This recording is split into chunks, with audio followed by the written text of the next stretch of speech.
Hello friends, you are watching 3A's Vision, an innovative distance learning channel. We have started a series of videos about international financial reporting standards and international accounting standards, followed one by one. It is most important and desired that if you are interested in improving your learnings in international financial reporting standards and international accounting standards, subscribe to our channel and click on bell icon to get our future updates. In preparation of IFRS 2 video, we tried our level best to cover the maximum matter of discussion which will be helpful to understand the IFRS 2. Therefore, keeping in view the length of this video, we have split up the video of this standard in 4 different parts to control its time length. Therefore, to get complete knowledge, watch its all parts. In final part 4 of IFRS 2 videos, we will discuss the remaining 4 main elements of IFRS 2, which are: number 1, employees transactions choice of settlement; number 2, modifications and cancellations; number 3, group share based payments; and number 4, share based payment transactions with non-employees. First of all, in discussion of employee transactions choice of settlement, we will discuss the 3 factors of this element. Number 1, basic principles of accounting.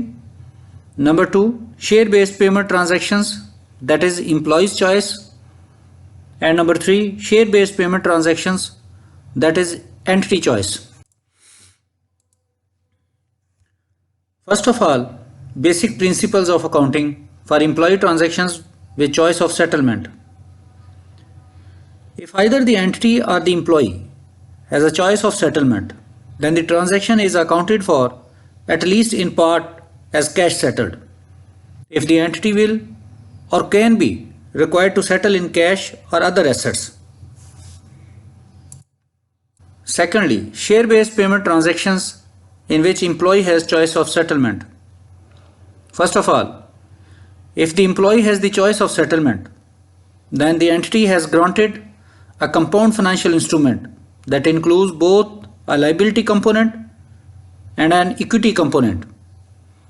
And secondly, at the measurement date, the fair value of compound instruments, the value of services to be received, is the sum of the value of the liability component and the equity component. Number 3, the liability component is measured first. It equals the fair value of the liability under the cash alternative. And number 4, next the fair value of the equity component is measured. It takes into account that the employee forfeits their rights to the cash alternative in order to receive the equity instruments. Measuring the fair value of the equity component. Share-based payment transactions in which the employee has a choice of settlement may be structured in such a way that the fair value of the cash alternative is the same as the fair value of the equity alternative. This will result in a grant date fair value of the equity component of 0. Subsequent accounting for components until settlement. The entity accounts for the 2 components separately, that is, applying the requirements for cash settled share-based payments to the liability component and applying the requirements for equity settled share-based payments to the equity components if that component has a recognized value. Different settlement dates. The IFRS Interpretation Committee discussed share-based payment transactions in which an employee has a choice of settlement and noted that as a consequence of the requirement to account for the cash settlement component and the share component separately, the vesting periods of the 2 components should be determined separately. Non-share based cash alternative. An arrangement that provides the employee with a choice of 2 settlements alternatives that are mutually exclusive and in which only one of the alternatives would be accounted for under IFRS 2 should be accounted for as a share-based payment by applying the requirements in IFRS 2 for compound instruments by analogy. The third factor of this element, that is share-based payment transactions in which entity has choice of settlement. First of all, settlement accounting if share-based payment is accounted for as cash settled.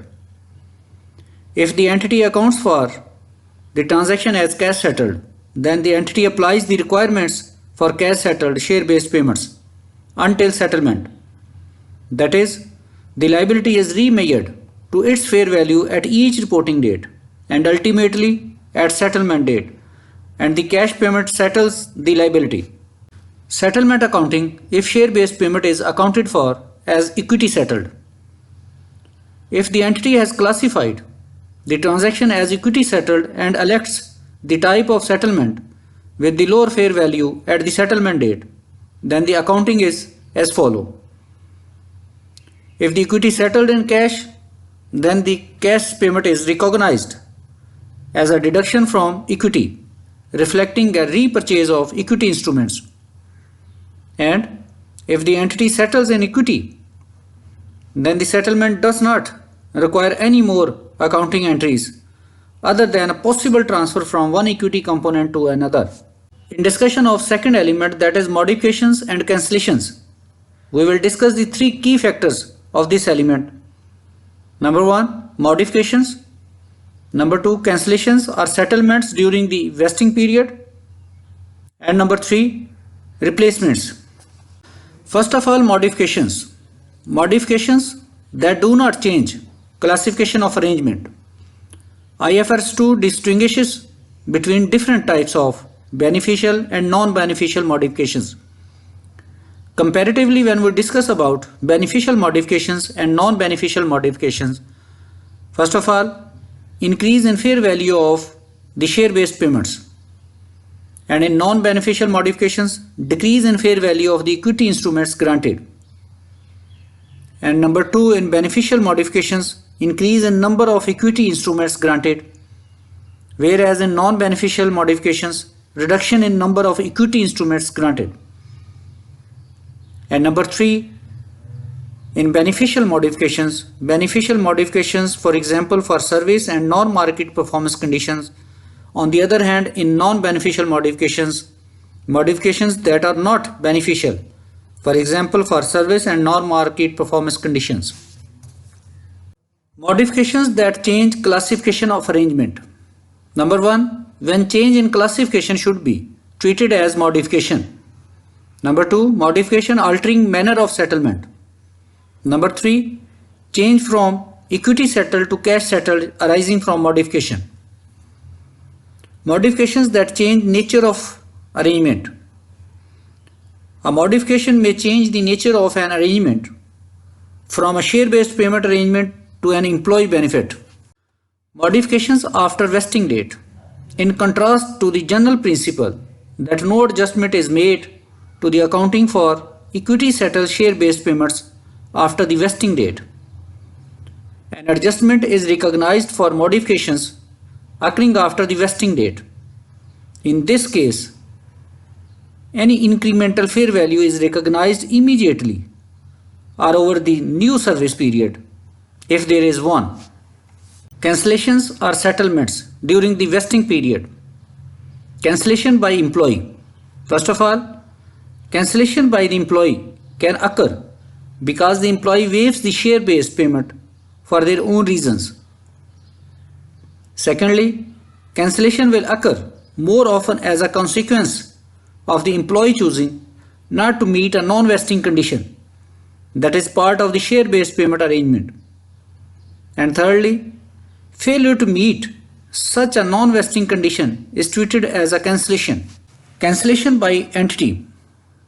If the entity cancels a grant of share-based payment, then employees may expect compensation for the cancellation. Payments made in exchange for the cancellation are accounted for as repurchase of an equity interest to the extent that the payment does not exceed the fair value of the equity instruments granted, measured at the repurchase date. The third factor of this element, that is replacements. Sometimes a share-based payment is granted as a replacement for another share-based payment that is cancelled. In this case, the principles of modification accounting are applied. To apply modification accounting, the entity identifies the new equity instruments granted as a replacement for cancelled equity instruments on the date on which the new equity instruments are granted. In discussion of third element, that is group share based payments, we will discuss the four key factors of this element. Number 1, classification of group. Number 2, recognition and measurement. Number 3, recharge arrangements. And number 4, modifications and replacements. First of all, classification of group share based payment arrangements. Classification principles. Classification of the share based payment transaction depends on the nature of the award granted and whether the entity has an obligation to settle the transaction. A share based payment transaction is classified from the perspective of each reporting entity rather than by making a single classification determination. Classification principles. First of all, equity instruments of another group entity, own equity instruments versus cash or other assets. Secondly, classification and financial statements of settling entity as determining the settling entity. Settling entity is also receiving entity. Settling entity is not receiving entity. And thirdly, classification and financial statements of receiving entity without obligation to settle. Second factor, recognition and measurement. Accounting for group share based payment transaction. After determining the classification of the share based payment in the financial statements of the reporting entity, the recognition and measurement of the share based payment transaction follows the accounting requirements for equity settled share based payments or for cash settled share based payments. Consequences of different classification in different financial statements. The amounts recognized for a single transaction in the financial statements of the receiving entity and the settling entity will usually differ if the classification of the transaction is different in the financial statements of the receiving entity and the settling entity, are different in the consolidated financial statements at different levels within the group. Accounting by receiving entity with no obligation to settle. A receiving entity that has no obligation to settle the transaction with the counterparty to the share-based payment transaction accounts for the transaction as equity settled and recognizes an expense unless the goods or services received qualify for recognition as an asset and an increase in its equity as a contribution from the parent. Accounting by direct parent that settles. First of all, equity settled transactions. If a parent grants rights to its equity instruments to employees of a subsidiary, then the identifiable consideration received by the parent from the perspective of its separate financial statements for the equity instruments may be zero. If the identifiable consideration received is less than the fair value of the equity instruments granted or liability incurred, then this typically indicates that other considerations, that is unidentifiable goods or services, has been or will be received. Secondly, cash settled transactions. Accounting for a share based payment transaction that has been classified as cash settled in a parent's separate financial statements is more complex than if it were classified as an equity settled share based payment. Accounting by ultimate parent that settles.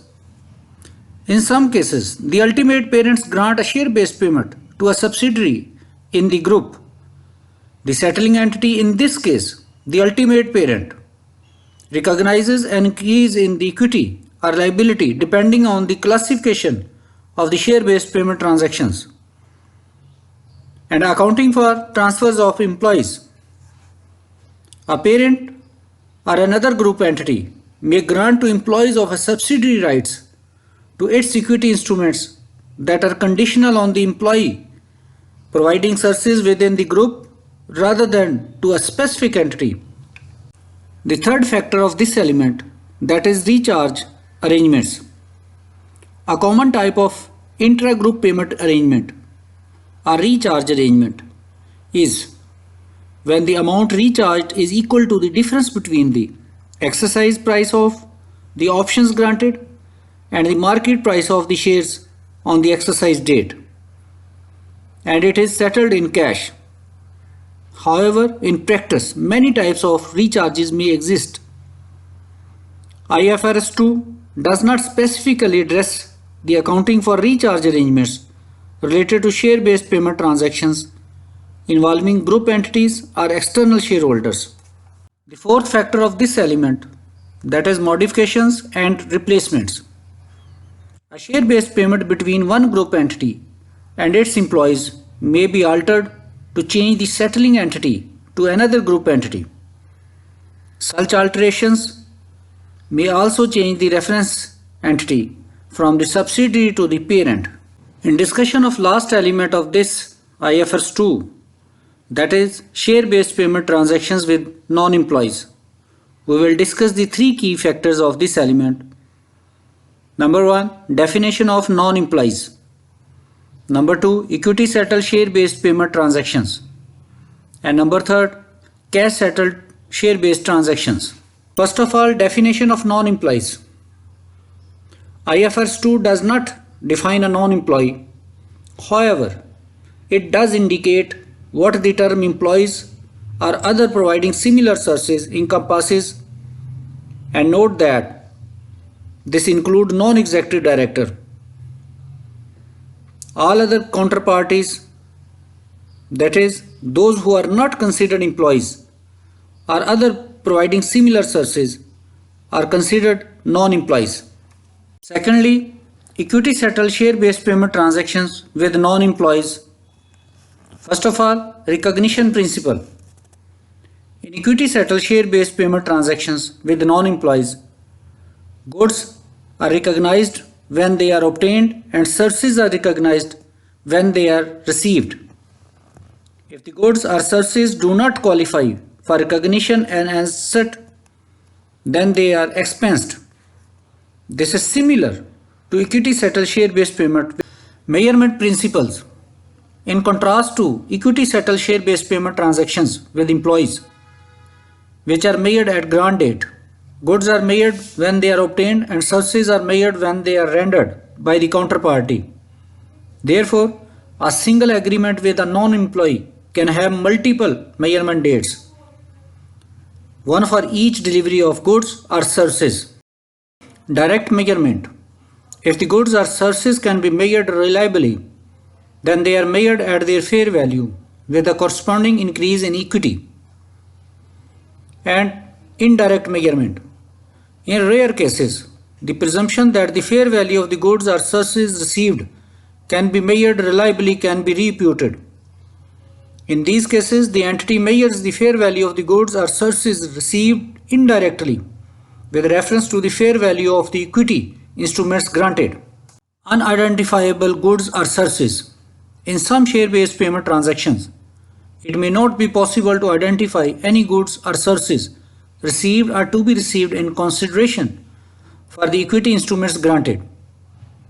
In these cases, the unidentifiable goods or services are measured indirectly, that is, with reference to the fair value of the equity instruments granted. The third factor of this element, that is cash settled share-based payment transactions with non-employees. First of all, recognition principles. In cash settled share-based payment transactions with non-employees, goods or services are recognized when they are received. If the goods or services do not qualify for recognition and asset, then they are expensed. This is the same as for equity settled share-based payment with all counterparties and cash settled share-based payment with employees. Measurement principles.